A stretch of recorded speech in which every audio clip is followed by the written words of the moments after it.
monetizing digital services since 2004, boosting the entertainment industry by making digital content accessible for everyone. AWG, where innovation meets monetization. Welcome to the Human Capital Innovations Podcast. We're your source for personal, professional, and organizational growth and development, where we share original research, explore industry trends, and interview executives and thought leaders from across the globe. We hope you join us often for practitioner-oriented content around all things related to leadership, HR, talent management, organizational development, and change management. Maximize your personal and organizational potential with Human Capital Innovations Podcast.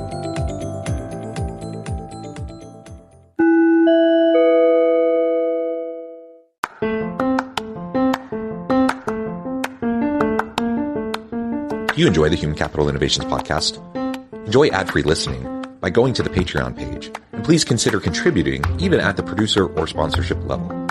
And please leave a review. Thank you for your support.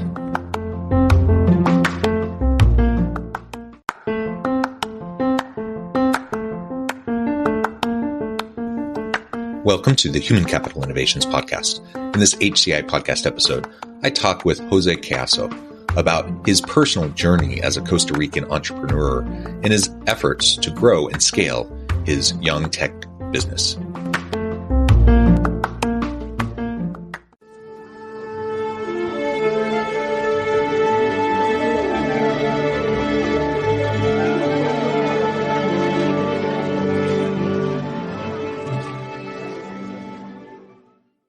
Jose Cayasso, or Kaya, welcome to the Human Capital Innovations Podcast. Thanks a lot for having me, John. Happy to join. Yeah, it's a pleasure to be with you. You're joining us from Costa Rica. I'm south of Salt Lake City in Utah. And today we're going to be talking about entrepreneurship generally, but more specifically about your own personal journey and experience as a Costa Rican entrepreneur and how that connects back to various people management and organizational leadership topics. As we get started, I wanted to share Kaya's bio with everybody. Kaya is one of three co-founders and the CEO at Slidebean, overseeing the company roadmap, strategy, and growth marketing efforts. Slidebean is a venture-backed company founded in 2014 and headquartered in New York City. The company closed its first seed round in 2016 and has since become a multi-million-dollar profitable tech company that continues to expand rapidly. He has been running tech startups since 2011, which have earned him recognition as a 40 under 40, plus being a guest speaker in over a dozen startup and tech conferences around the world, including TEDx. What a wonderful background. Again, a pleasure to have you. Anything else you would like to share just generally about your background with the audience before we dive on into the conversation?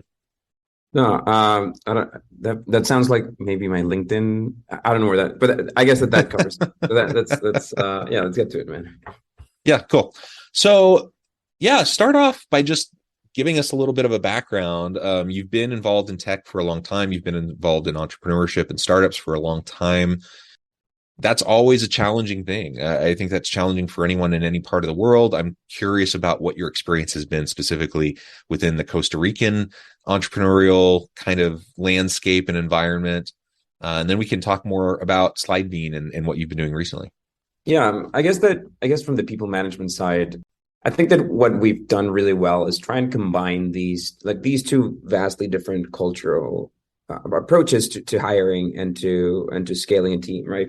I learned everything I know about startups in the US, from a combination of starting companies or living in New York or working with other companies based in New York and a little bit. I spent a few months in the Bay Area as well. And there's a culture to startups that's cool. There's beer in the office. There's WeWork. As much as we like to hate on WeWork, WeWork sort of encompassed that a little bit with the way they design their office and the open spaces. They got rid of the beer now, but that was part of it too. So there's that sort of community. There's that sort of like hard work, hustle approach to startups.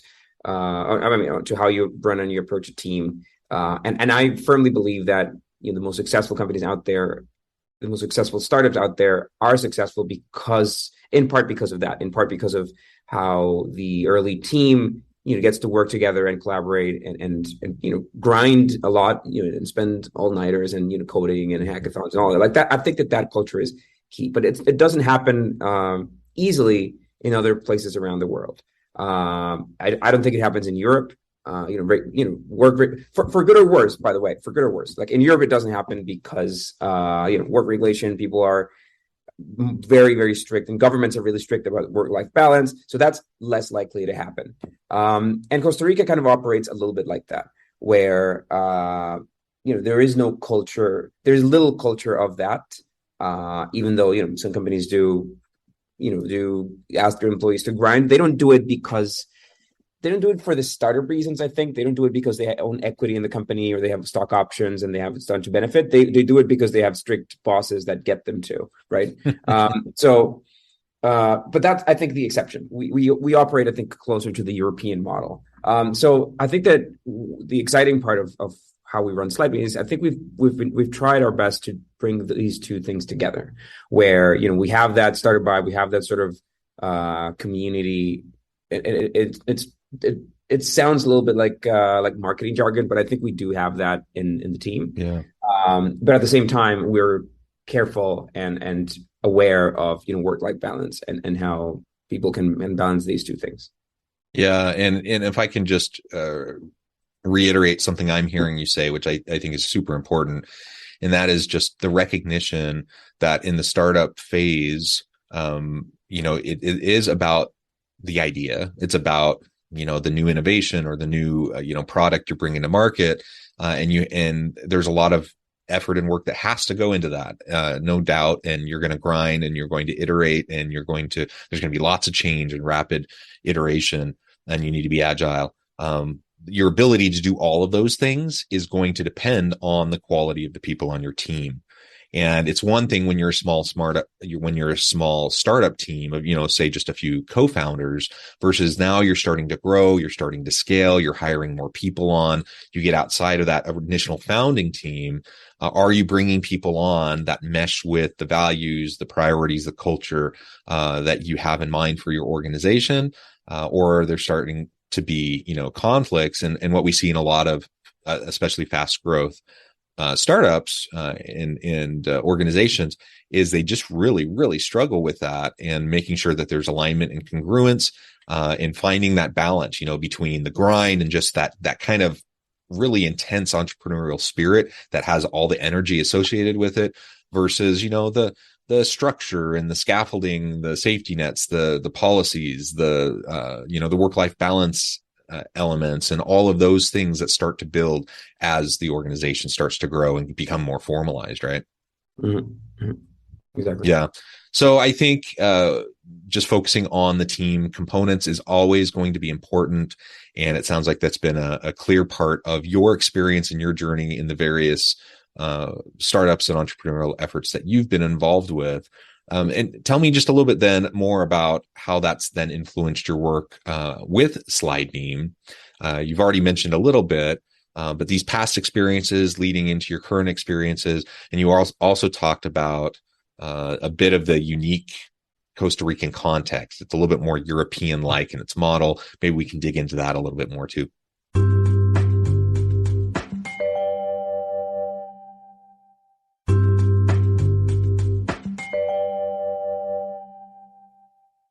Like work benefits, like standardized work benefits, I think have been kind of coded into law, where paid vacation is mandatory, double pay for extra hours is mandatory, holiday work is not mandatory, and all of these. Yeah, I sort of grew up with this. Maternity leave is probably one of the strongest examples. Where I honestly think we're a bit in the middle. Like maternity leave in the US is not coded into law. So it's not, companies are hopefully, and in the recent years, it's become more of a thing where there's a predefined time for maternity leave, a paid leave, but it's not the standard in many industries in the US, right? Let's go to the other extreme, which is Europe.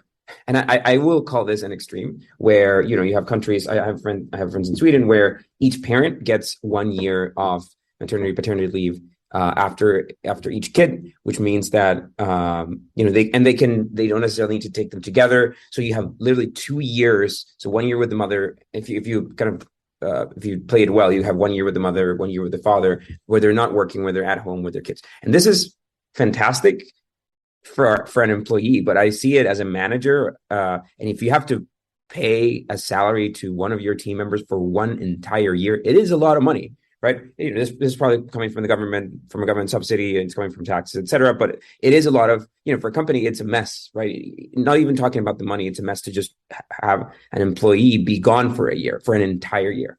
And then, the Costa Rican model is, I guess, in the middle, where we have a 4-month mandatory maternity leave, currently no paternity leave. So like that's, I think, kind of a good example of a balance, right? I think that as a boss, as a manager, I think that a year is, it worries me, it concerns me. I think it's a tough position to fill for somebody to just leave for that long. It wouldn't be easy to manage, especially at the pace of a startup. But yes, I do think that no leave at all is unfair. So like kind of bringing these two together to create like this policy that, I wish we had the time to write this into a like official work policy for Slightbean. But, a lot of the team operates out of Costa Rica. These are the rules that we grew up with, that our parents grew up with. And the team that operates outside of Costa Rica, we're slightly distributed, and we have one of our hubs in New York. So everybody who works outside of these, outside of the Costa Rican legislation, still gets most, if not all, of these benefits. And that's kind of how we approach it. Actually highlights another important issue, and that is when you have a multinational firm or a distributed team and you have people in different geographic locations in different countries, or with different sets of employment laws in place, that complicates things a bit, doesn't it? And it sounds like your approach has been to largely take what we might label as kind of stricter guidelines from the Costa Rican side and just say, okay, everyone's going to get those same benefits, whether you're in Costa Rica or not. And that's certainly one approach. And then other times, organizations who are distributed, they'll try to find the balance between consistency throughout the organization versus, kind of the local market where the person happens to be in terms of pay, benefits, and those sorts of things. So that's highlights some of the messiness and the challenges that come or can come, at least, with distributed teams. Sounds like you're navigating that just fine, though. And so I think that's fantastic. All right. Well, that's wonderful. And now I want to shift gears a little bit and talk a little bit more specifically about Slightbean. Tell us more about the inspiration behind Slightbean and in creating this all-encompassing startup. Yeah. So we started as a presentation builder. Very quickly, we understood that, being a presentation builder was too broad. We didn't raise enough money to be a wide use presentation builder that could realistically compete with PowerPoint. This is back in 2013. So, as silly as this truly sounds today, like, a lot of the features that we were bragging about then were, for example, like online collaboration, because it was not a thing. Google Slides was not a thing. I mean, it existed, but it was a really weak platform. So that meant that, online collaboration on PowerPoint wasn't great. Keynote didn't have it. So this is a whole different time almost 10 years ago in the presentation space. And we came up with this new system on how we design and approach presentations, mostly so that people focus on the content without the distraction of the design and automating that part. Problem with this was it was too broad. We didn't have enough money to really compete with in the entire presentation space. So we chose one area to focus, which was startups. And the presentations that startups need, or at least the presentations that we discovered they were struggling with the most, were pitch decks. So we grew pretty quickly to our first $1 million in ARR just on the backbone of investor deck preparation. Like, this is a very particular type of presentation where you're willing to spend a few extra dollars to ensure that it looks good. You need some guidance, etc. Problem was, we discovered maybe a little late, was that how many pitch decks does a company need? A few iterations of one, but that's during a very specific period of time. So that doesn't make for a great SaaS business, because you don't need it moving forward, right? And we were seeing kind of like the classic customer story that we got was, I love you guys. Thanks to your guidance, content, pitch deck, I raised money for my company. I'm just gonna go and grind and build, and I don't need a pitch deck builder anymore, so I'm canceling. So that it was great, but broke our hearts and especially broke our churn. So we've ever since we sort of came to that conclusion, we tried a few approaches to rethinking how we charged for these pitch decks and so on, but nothing that would allow us to really scale to the size of a business that we want it to be. So, in the recent couple of years, we've become this all-encompassing tool. So what we've done is kind of diversify a little bit, like understand what other needs these founders have from the pitch deck. So if you need a pitch deck, you probably need X and Y and Z. And we've done these things because we are a startup ourselves, we were a venture-backed company. What if we help these companies prepare these other docs as well? So that's kind of like the stage where the company is today and the product. And that explains, why you focused on the startup space as you're trying to find your niche. I'm wondering how you feel it continues to differ in terms of its relationship to other startup toolkit platforms that might exist out there. How does the all access update build upon Slidebean's existing suite of tools, et cetera? At some point in this discussion, like when we understood that as a pitch deck builder, we were limited in how big of a company we could be. We threw in the idea of, well, what if we build something else, something completely different that's not startup focused? We have a team, we have some money. This Slidebean as a product, generates profit from the subscribers that it continues to get. It's just not big enough for our own ambition for what we want to build this company. So we figured, well, what if we just build another product? But the reason why we didn't go on that path was because we have built something I think really strong with the Slidebean brand that people recognize. I think it is a solid brand name in the startup space, and I'm moved every time somebody recognizes Slidebean or has heard about it or uses it. And we've achieved this over many years, right? So just throwing that out and starting a whole new product with a different name that targets a different audience, it is kind of, not only starting from scratch, but wasting that which we have built, right? So I do think that there are other monetizable and much more scalable models and or products that we could serve to these customers, and that's what we're pursuing.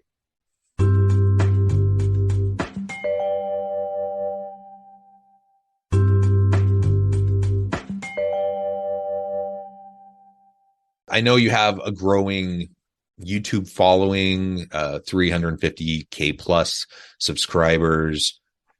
How have you been utilizing that platform to grow Slidebean's platform and continually engage your audience and your customer base? Yeah, YouTube was a really curious surprise for us because, I consider myself a tech founder first, and only very recently I've accepted the fact that I'm also a YouTuber. But it definitely was not my intention when we started the company. Like, I've always been in charge of the marketing stuff. My two co-founders are product people, so I consider myself a little bit of a product person. But three opinions in the same room are sometimes not very efficient. Also, like, who's gonna we're building this cool product, who's gonna sell it? So like I've from the early in the company, I've sort of like moved into the marketing side. And one of those marketing experiments ended up being, well, why don't we make YouTube videos and see what happens?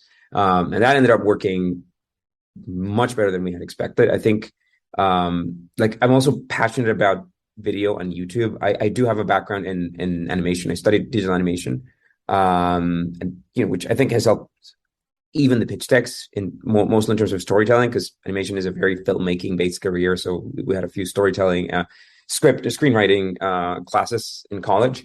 But this is all to say that YouTube was this surprise. Like we suddenly discovered that we were really good storytellers on YouTube, and I think that people connected with that. That combined with the fact that YouTube is marketing for Slidebean today. So like, which of these other CEOs of these SaaS companies has the time and the willingness and they can extract value out of spending sometimes half of my time producing videos about how to run a startup or whatever. Like few companies can get value out of this, but we are in this very unique position where we can. So that has allowed us to connect and to position the Slidebean brand to early stage entrepreneurs, and and that's again, I think one of the most valuable assets that we have is Lightbeam. And again, one of the reasons why it didn't really make that much sense to pivot into a product that was too different from what we already have and the audience that we already have. Yeah. And so do you see a lot of carryover between that audience on your YouTube platform versus those who are using the Lightbeam platform and offerings? Yeah. So YouTube is probably our biggest acquisition channel. I'd say that something like 40% of our revenue, maybe up to 50, is touched by YouTube, which is crazy because at the same time YouTube generates revenue for us. So we've sort of built this magic, self-sustainable, not self-sustainable. We spend more money than we get from YouTube ads, but still, like it's a marketing channel that's really successful and also generates some revenue, which is a weird combination. Yeah, and I'm curious. I'm not really a social media marketer or anything like that, but I'm curious if you've moved into some of the transitions that YouTube's been making in response to TikTok with the shorts, and maybe you're in the TikTok space, maybe you're not, or maybe you're thinking about it. I do believe that when you're producing content, you sort of have to really be on top of what's happening, right? On top of the new trends. We have this debate, which is too long for today's podcast, but we have this debate now where we realize that we are good at producing two types of content. One is like these we call the one-on-one videos, which are these deep grind breakdowns of how something works within a startup company, and guides on convertible notes and all this stuff. But we're also really good, and we're really excited about producing content, around, for example, company forensics, which is the stories of why companies and startups failed, or startup hubs around the world, which is this new Startup Planet series we started, and that's really exciting content. But that's our response to realizing that one-on-one content only has access to a limited audience. This other content could expose us to a much larger audience, and shorts definitely falls into that. I do believe that people's attention spans are growing shorter. TikTok and shorts are a truly remarkable new form of content that people are inevitably consuming, and YouTube is moving in that direction as well. 50% plus of YouTube users now consume shorts, so it is a trend. You can't escape that.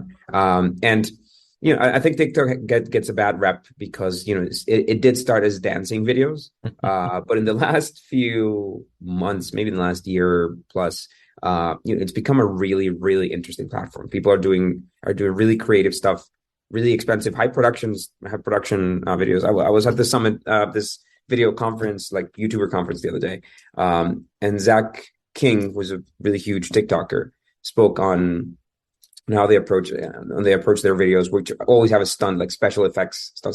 Like he's spending sometimes $100,000 in production for a 15-second TikTok.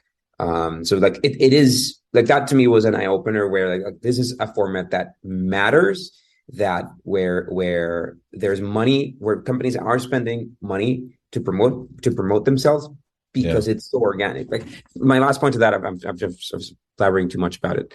My last point about that is, how marketing has also evolved. Like we've become much more blind to marketing. Our brains have learned to process and just to ignore ads. Like, how often do you Google something and you realize that the first 3 results are ads, even though like Google's made them so similar to the organic result, but you just know they're ads really quickly and you scroll. So like we've become much more efficient at ignoring ads, but formats like TikTok or like YouTube have allowed brands to create content that doesn't feel like an ad, and that's a really delicate art these days. And one that I think TikTok is TikTok/shorts short form content is transforming. Yeah, it's interesting, and I remember it was probably 6+ months ago. I'm just watching something on Hulu, and a Hulu ad pops up because I don't have the I have the ad supported version of Hulu. And it was something like I learned it on TikTok. So it was this whole ad about TikTok as a learning and professional development platform, which I just found fascinating because that's not something I would have ever considered, before. But sure enough, there's lots of people in that space who are making names for themselves and creating, massive followings, by utilizing that, or the shorts on YouTube or on Instagram or whatever, with the reels and such. So it's super interesting to see how all of this continues to adapt and change over time. Well, Kaya, it has just been a real fun conversation. I really appreciate you taking the time to meet with me and share your insights and your experiences with me and my audience. Before we wrap things up for today, I wanted to give you a chance to share with the audience how they can connect with you, find out more about your work, your team, and then give us a final word on the topic for today. Sure. So again, thanks to everybody for sticking around listening. We help founders scale their business, and as I mentioned, it's around the pitch deck, it's around the storytelling, a little bit around the financial modeling, and we do that for free through YouTube. And for the companies that are really sold on how we approach it and what we can do to help them, that's where we have the services and the SaaS part.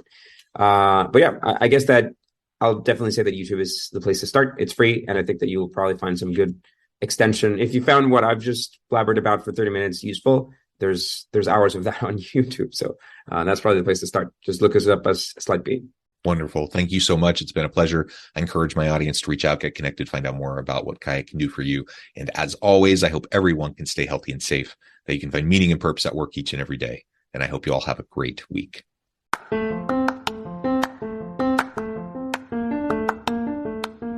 you enjoy the Human Capital Innovations podcast? Enjoy ad-free listening by going to the Patreon page, and please consider contributing even at the producer or sponsorship level. And please leave a review.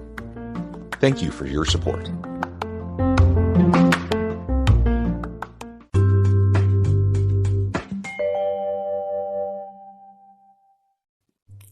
Thanks again for joining us for this episode of the Human Capital Innovations podcast. I hope you stay healthy and safe and that you have a great week. Monetizing digital services since 2004. Boosting the entertainment industry by making digital content accessible for everyone. AWG, where innovation meets monetization.